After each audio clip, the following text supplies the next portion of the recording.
الحمد لله وكفى وسلام على عباده الذين اصطفى أما بعد فأعوذ بالله من الشيطان الرجيم بسم الله الرحمن الرحيم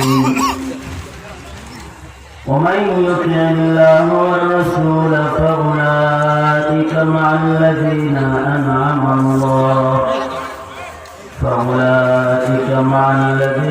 أنعم الله عليهم من النبيين والصديقين والشهداء والصالحين وحسن أولئك رفيقا. وقال النبي صلى الله عليه وسلم من أحب سنتي فقد أحبني ومن أحبني كان معي في الجنة. وقال النبي صلى الله عليه وسلم لو كنت متخذا خليلا بعد ربي لاتخذت أبا بكر خليلا أو كما قال عليه الصلاة والسلام. اللهم صل على محمد وعلى آل محمد كما صليت على إبراهيم وعلى آل إبراهيم إنك حميد مجيد. اللهم بارك على محمد وعلى آل محمد كما باركت على إبراهيم وعلى آل إبراهيم إنك حميد مجيد. بلغ العلا بكماله كشف الدجى بجماله حسنت جميع خصاله صلوا عليه وآله. بلغ العلا بكماله كشف الدجى بجماله حسنت جميع خصاله صلوا عليه وآله. الحمد لله. আয়োজিত মাহফিলের মুহতারাম সাদাত উপস্থিত হযরত বুজুর্গ উলামায়ে কেরাম, সম্মুখে সমবেত দিন প্রিয়, ইসলাম প্রিয়, দিনদার ইমানদার মুমিন মুসলমান ভাইরা, বড় বাবারা, যুবক ভাইরা, পর্দার আড়ালের মা বোনেরা, বিশ্বজগতের মালিক, বিশ্ব প্রতিপালকের বিশ্ব দরবারে কালিমাতুর শুকর, যে মহান রব্বুল আলামিন অত্যন্ত দয়া করে, মায়া করে, ভালোবেসে রহমতি বরকতি জান্নাতের টুকরা বাগানে উম্মতের উলামায়ে কেরামের সোহবতে কোরআন ও হাদিসের আলোচনা মাহফিলে আল্লাহ তাআলা আশার বসার তৌফিক দান করেছেন। মালিকের দরবারে শুকরগুজার হই, শুকরিয়া আদায় করি, কালিমাতুর শুকর করি, জবান খুলে মুহাম্মদের সাথে ভক্তি ভরে সকলে মিলে বলি আলহামদুলিল্লাহ। সকাল থেকে গুরুত্বপূর্ণ নসিহত করেছেন, বরকতের নিয়তে আয়াত হাদিস আপনাদের সামনে পেশ করেছে। কিছু কথা মুরব্বীদের জবান বাকল করে আপনাদের সামনে উপস্থাপন করা, আল্লাহ তাআলা কিছু উপকারী কথা তুলে ধরার তৌফিক দান করেন, আমিন। মুসলিম মিল্লাতের ভেতরে একটা বড় মহামারী, সবচেয়ে বড় মহামারী হল বিজাতীয় অনুকরণের মহামারী।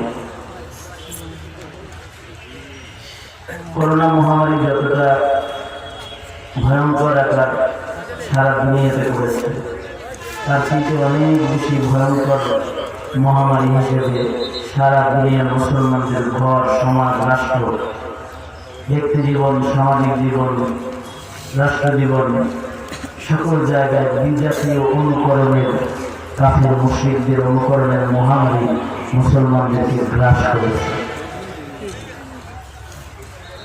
মুসলমানরা এখন কাফের মুশরিকের অনুকরণকে আভিজাত্য, নিজেদের জন্য উন্নতির সিঁড়ি মনে করে, আর নবীজির অনুকরণ সুন্নতের ইত্তেবাকে নিজের জন্য নিকৃষ্ট কাজ মনে করে অনেকেই। মাশাআল্লাহ, নবীজির সুন্নতকে হেয় করা আর কাফের মুশরিকদের নষ্ট কালচারকে সমাদর করা, এটা মুসলমানদের এক ভয়ঙ্কর মহামারী।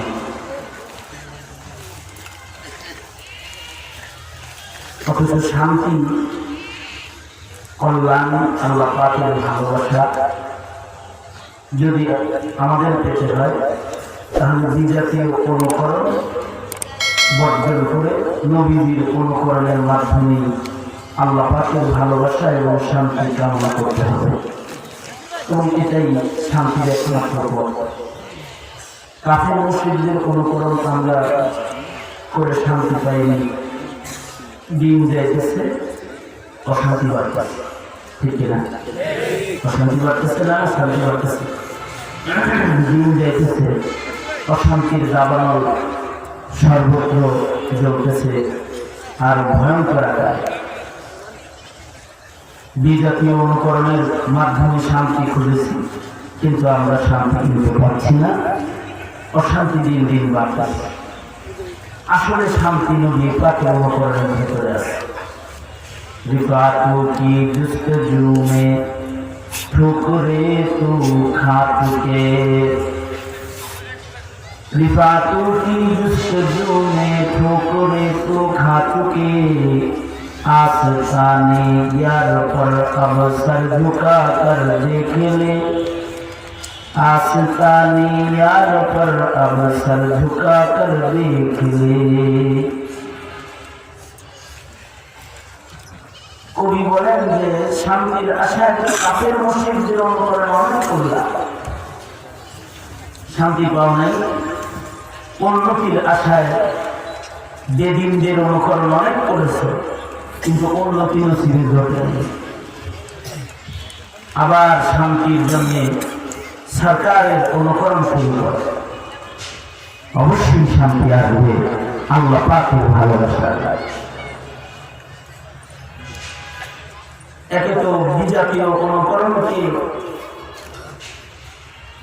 নিজের জন্য সভ্যতা হিসেবে গ্রহণ করার বিমারি, আর সুন্নতকে নিকৃষ্ট কাজ মনে করার বিমারি। আবার সুন্নতকে অপ্রয়োজনীয় মনে করা, আর যত সব খোরাফাতকে মারফতের সামান মনে করা, এটাও এক কিসেমের এক প্রকারের মুসলমানদের বিমারি। যেমন কিছু কিছু মুসলমান আছে, এরা মনে করে চট জট বৈরাগ্যতা সন্ন্যাসী হালত, এটা বুঝি মারফত, অনেকে ধারণা। এই কারণে কাউরে যদি একেবারে উল্লঙ্গ দেখে, একটা শ্রেণী আছে এরা মনে করে এর বেশি কিছু আছে। অথবা যদি দেখে চট জট, মাথায় চট, মাথায় জট আছে, গায়ে চট আছে, মনে করে এর ভিতরে মারফত আছে। এটাও একটা গ্রুপের মুসলমানের বিমারি। পাগলামি, সন্ন্যাসী, বৈরাগ্যতাকে মারফত মনে করে, অথচ হাকিকি মারফত হলো নবীজির সুন্নাত ও অনুকরণের ভেতরেই আসল মারফত। তাকমিল মারফত হি मोहब्बत रसूलुल्लाह की है, बंदगी खुदा की है, इताअत रसूलुल्लाह की है, बंदगी खुदा की है, इताअत रसूलुल्लाह की। तकमील मारिफत है मोहब्बत रसूलुल्लाह की है, बंदगी खुदा की है, इताअत रसूलुल्लाह की है, बंदगी खुदा की है, इताअत रसूलुल्लाह की। तस्कीन दिल है सरवरे कौन मका की यार सरमाए हयात है उल्फत रसूलुल्लाह की सरमाए हयात है उल्फत रसूलुल्लाह की इतनी सी आरज़ू बस ऐ रब्बे दो जहां दिल में रहे हर वक्त मोहब्बत रसूलुल्लाह की दिल में रहे हर वक्त मोहब्बत रसूलुल्लाह की একজন মুমিনের আসল মারফত হলো সব সময় নবীর প্রেমের সাগরে ডুবে থাকা আর একটা মুমিন যখন নবী পাকের মোহাব্বত হাসিল করলো এটাই হায়াতের সরমায়া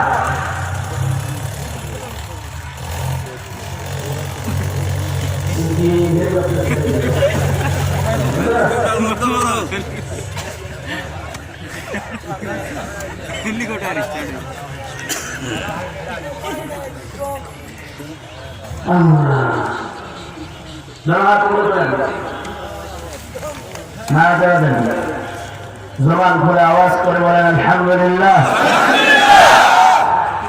আরো জোরে আওয়াজ করে বলেন আলহামদুলিল্লাহ আল্লাহু আকবার আল্লাহু আকবার জোরে বলা সুন্নাত আল্লাহু আকবার আল্লাহু আকবার বলে ঈমান বৃদ্ধি পায় আল্লাহু আকবার বলে শয়তান দূরে যায় আল্লাহু আকবার যত জোরে বলবেন তত দূর যত দূর তত নূর শয়তান যত জোরে যাবে নূর তত বাড়বে আল্লাহু আকবার আল্লাহু আকবার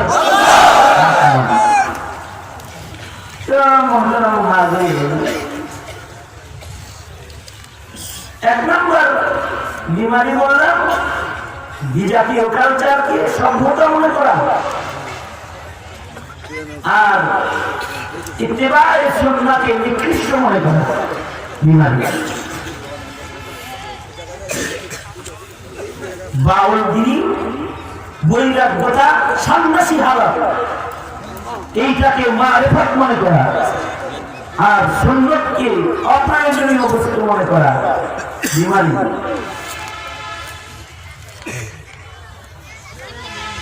ইবাদতবিহীন ইবাদত সুন্নতবিহীন করার ব্যাপক প্রচলন ইবাদতকে মন গড়া করা আর এক বিমারি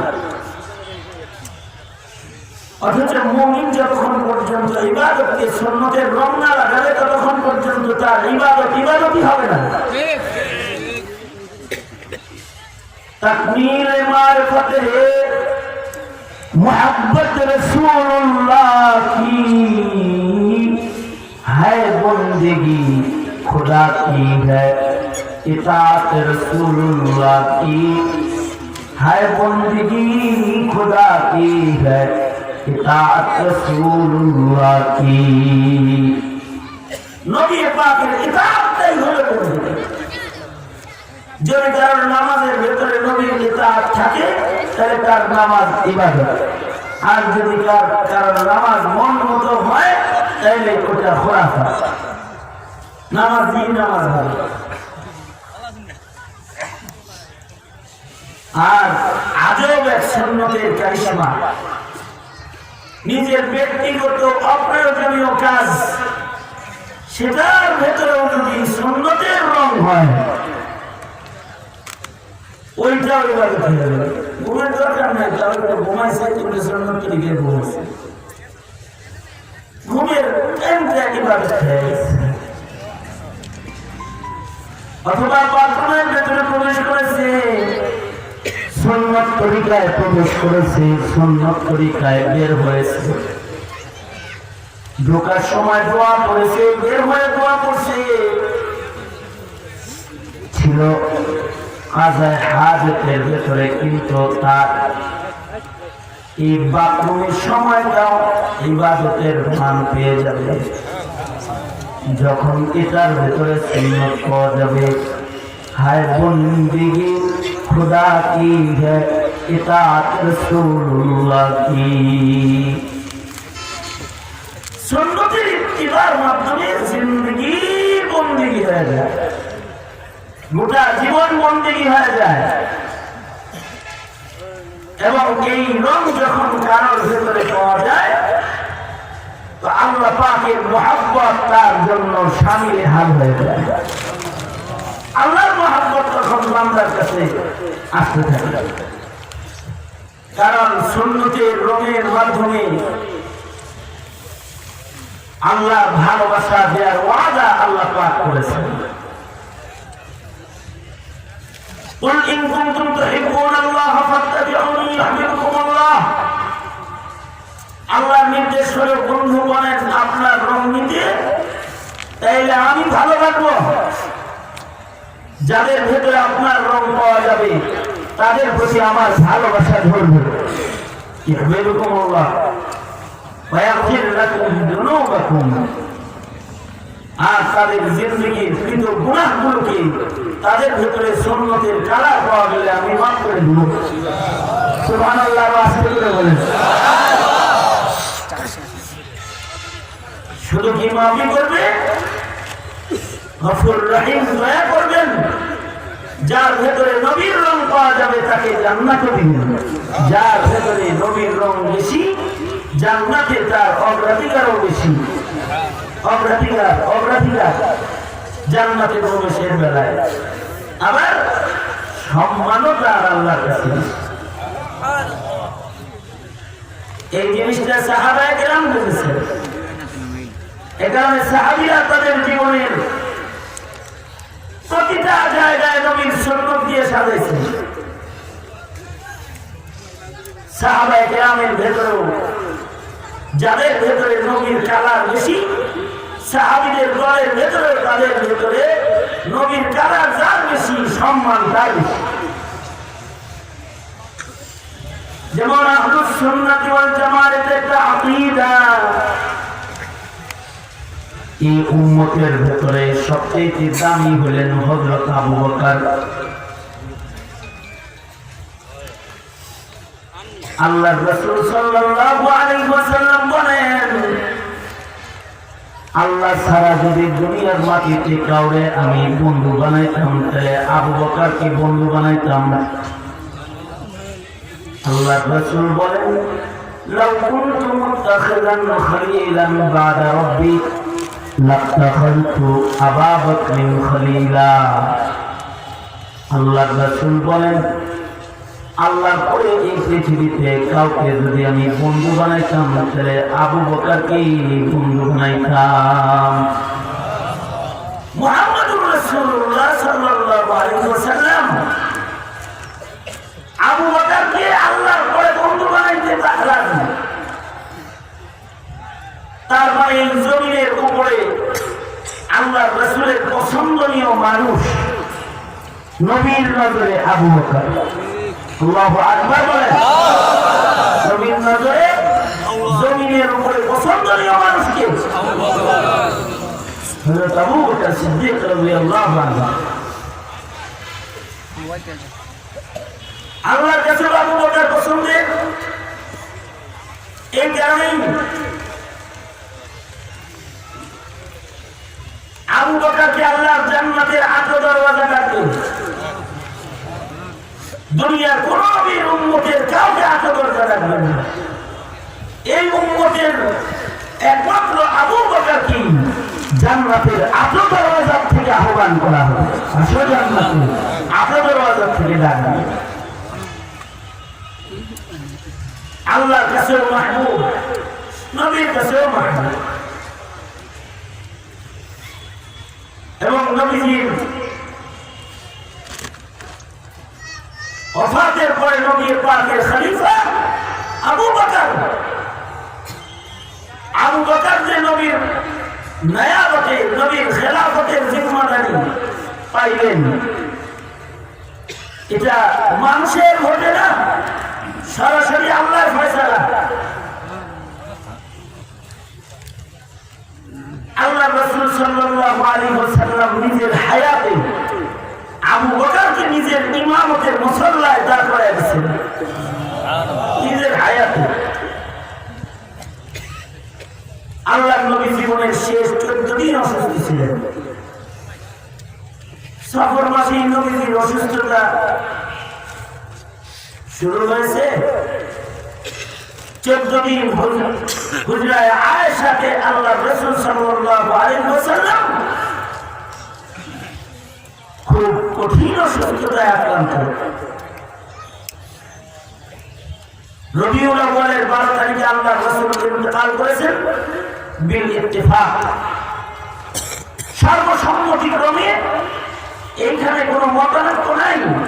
নবী পাকের মৃত্যুর তারিখ 12ই রবিউল আউয়াল, দ্বিমত নাই।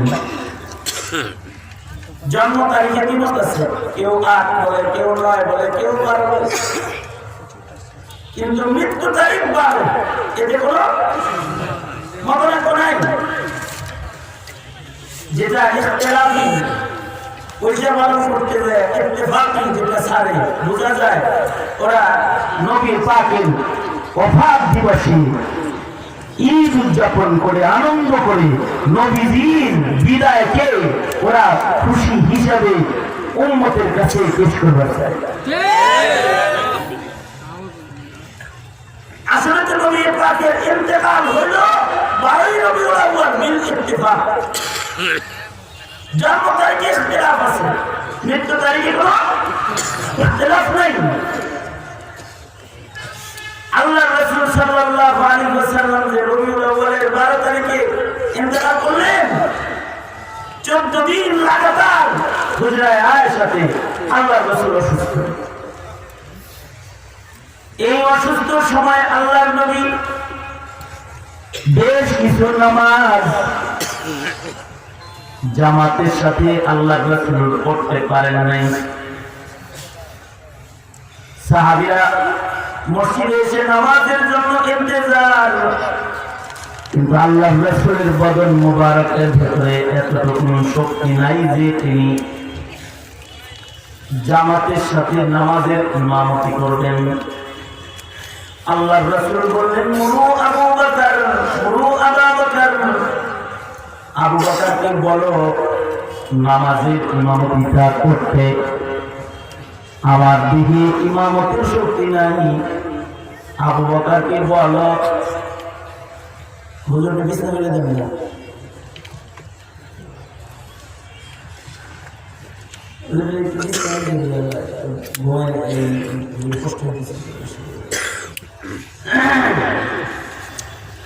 আবু বকরকে বলো নামাজের ইমামতি করতে। নবীজির মুসল্লায় দাঁড়ায় নামাজ পড়াইবেন হযরত আবু বকর। নির্দেশ মুহাম্মদ রাসূলুল্লাহ সাল্লাল্লাহু আলাইহি ওয়াসাল্লামের।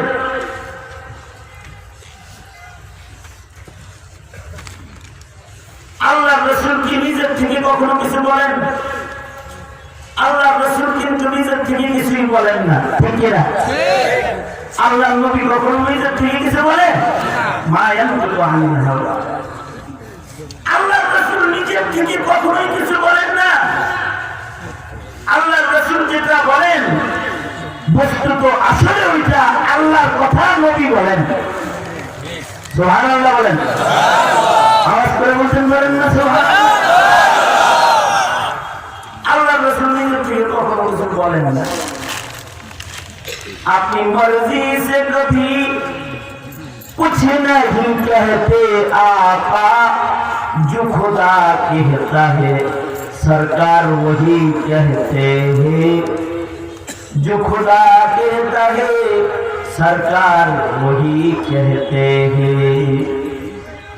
আল্লাহর রাসূল নিজের থেকে কিছুই বলেন না, আল্লাহ যেটা বলেন রাসূল সেটা বলেন। নবীজির মুখে উচ্চারিত যত কথা আছে কোনটাই নবীর পক্ষ থেকে নয়। নবীর পক্ষ থেকে একটা কথা নবীজি উম্মতের কাছে বলেন না। নবীর মুখে উচ্চারিত সকল কথা আসলে আল্লাহর কথা। এই কারণেই নবী পাকের মুখনিসৃত যত কথা আছে এগুলো সব ওহীর মর্যাদা।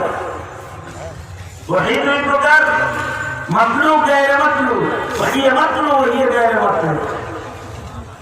কোরআনের আয়াত মাতলু তিলাওয়াতটাও নাযিল হয়েছে। হাদিস জবান নবী পাকের, কিন্তু কথা আল্লাহ পাকের। এই কারণেই কোরআন অস্বীকারী যেমন কাফের, হাদিস অস্বীকারীও বেঈমান কাফের। মুনকিরে কোরআন তাদেরও ঈমান নাই, মুনকিরে হাদিস যারা তাদেরও ঈমান নাই। কারণ নবীর কথাও ওটা আসলে আল্লাহর কথা। কার কথা?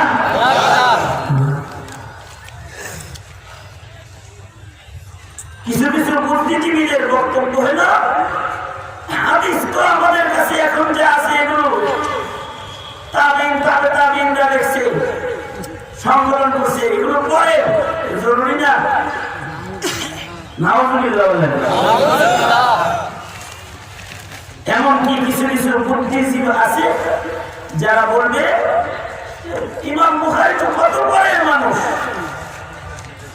হাদিস কত গুরুত্বপূর্ণ জিনিস না, ওরা এগুলো বলবে। কিন্তু আমরা হাদিস যাদের কাছ থেকে পেয়েছি, কোরআন আসলে তাদের মাধ্যমেই পেয়েছি।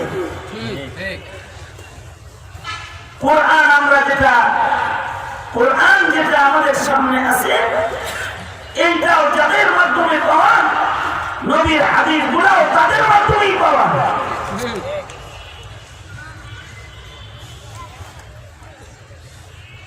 কোরআনের উপরে এবং হাদিসের উপরে আকীদা, যেটা এই আকীদার ভেতরেও যদি কারো দুর্বলতা থাকে তাহলে সে বেঈমান। কোরআন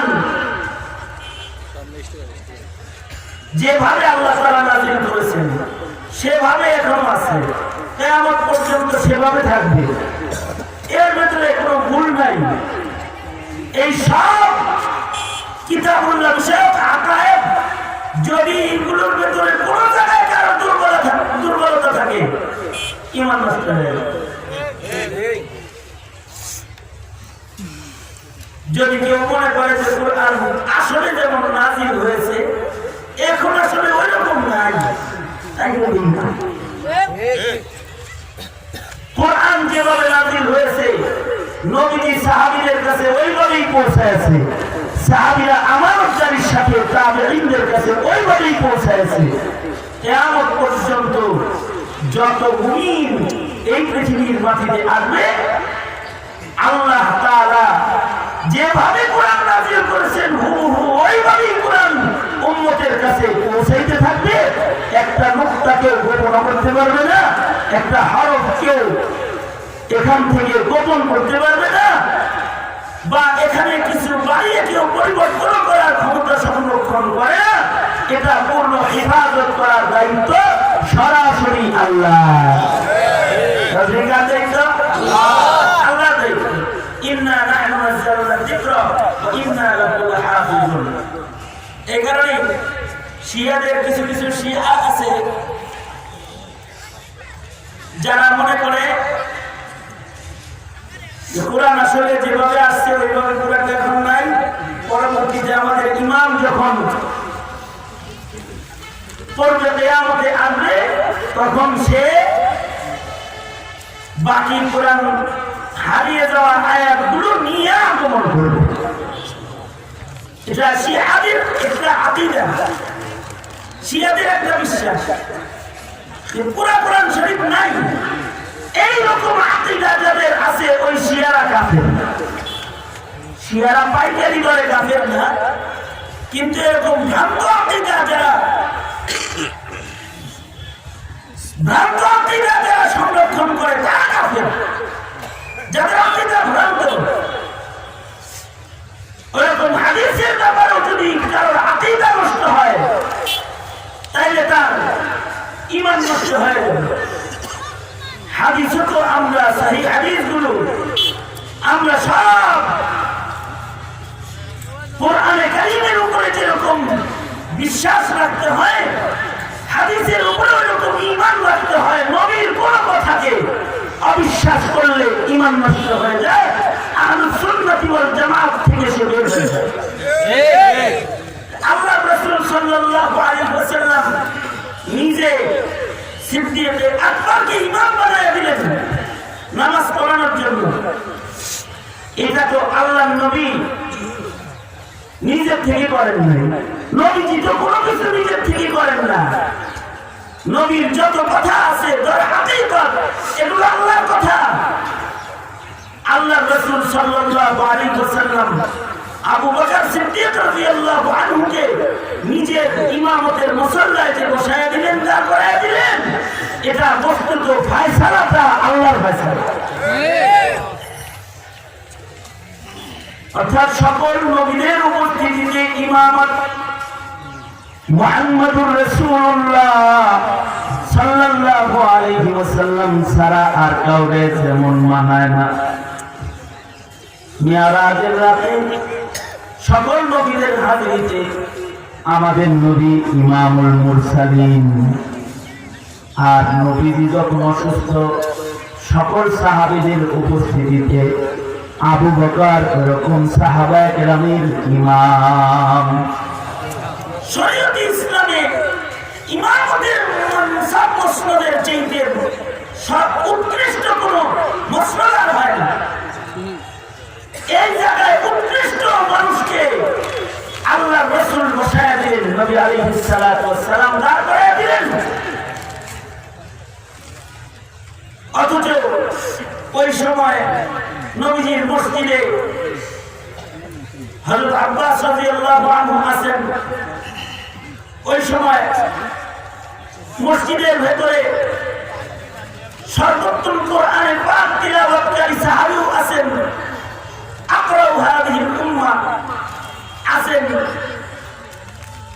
কিন্তু সব বাদে সিদ্দিক আকবরকে ইমামতে। কারণ কি? সিদ্দিক আকবর রাদিয়াল্লাহু আনহু আলেম বড়, সিদ্দিক আকবর রাদিয়াল্লাহু আনহুর মর্যাদাও বড়। কারণ ওনার ভেতরে নবী পাকের রং বেশি, নিসবতটা ইত্তেহাদি। নবীজি যেমন